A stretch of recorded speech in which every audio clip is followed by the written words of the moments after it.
So what is an entire agreement clause in an indie film contract? This is also called an integration clause. You're going to see this in a lot of different types of agreements, regardless of which industry you're in, whether they deal with independent film or not. The purpose of this kind of clause is to make sure that when you sign a contract with somebody, they can't come back and claim that you agreed to terms that are different than the ones that are in the written contract. When could a situation like this come up?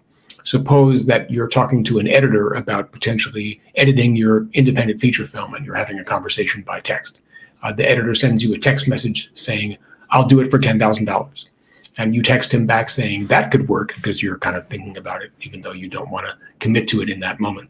And then you go on and continue to discuss the pricing and other terms of the deal that you want to make with the editor. Later on, let's say you send a draft written contract to the editor that says he's going to do the work for $5,000. He signs the contract and he does the work and you pay him $5,000. But as soon as he gets the Venmo or the check or however you send the money to him, he comes back and says, wait a minute, we agreed to $10,000. You sent me a text saying that could work. And he threatens to take you to small claims court and so on. To keep this kind of situation from happening, you want to have a clause in your written contract saying this contract contains all of the terms of the agreement between the parties, and it supersedes anything that you agreed to or discussed during your negotiations. So in other words, anything that you said to each other during your negotiations is basically wiped out and has no legal significance anymore. If you have this kind of clause in the editor example, you can tell the editor, sorry, we agreed to this clause saying that this written agreement supersedes anything that we talked about during our negotiations. And if in the unfortunate event that you have to go to court, the judge is probably going to agree with that.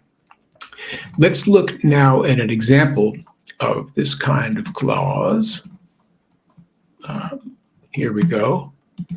As you can see, I've highlighted what I think is the most important language here. The first piece of important language says that this agreement represents the entire agreement between the parties.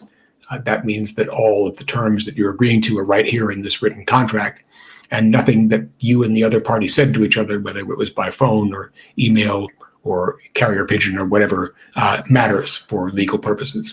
So if we go back to the greedy editor example, if this language is in your contract, the editor can't rely on the text you sent him saying that could work to argue to a court that he's entitled to get $10,000 rather than $5,000. The second piece of important language in this clause says that this agreement supersedes any prior negotiations, whether written or oral.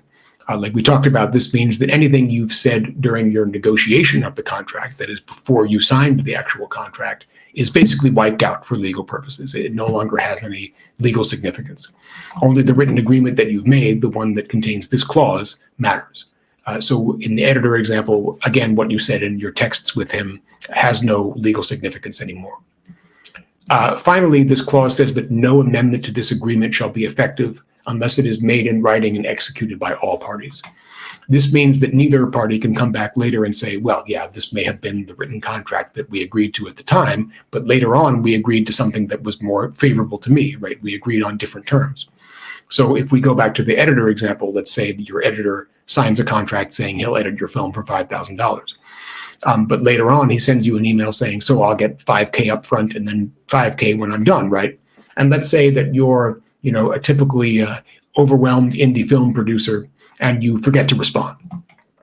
Then he finishes his work and you pay him the $5,000, but then he comes back and says, wait a minute, we agreed to $10,000 after we signed the contract. We changed the terms. And he shows you the email that you forgot to reply to. If you have this kind of contract language that we're talking about, saying that no amendment to this agreement shall be effective unless it is made in writing and executed by all parties, you can tell him no, because we agreed that this contract can't be amended unless you and I sign something in writing saying that it is, right? So your email to me that I forgot to respond to couldn't have changed the terms of the agreement because I didn't sign a document saying that it did. Hopefully that's clear. Now, as with all things legal, there are nuances to this.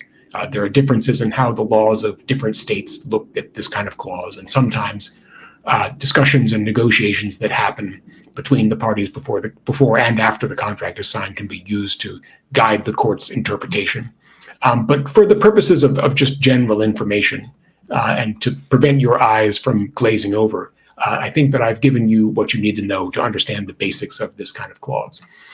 Now, of course, this isn't legal advice that I'm giving you right now, because I'd have to understand the specifics of your situation and your needs to be able to advise you as a lawyer. But hopefully this is helpful to you just as a matter, again, of general information. In case you don't know me, I'm both a lawyer and an independent filmmaker, and I'm making these videos to help you, my fellow indie filmmaker, understand the kinds of clauses that you'll typically see in independent film contracts. Thanks so much for watching.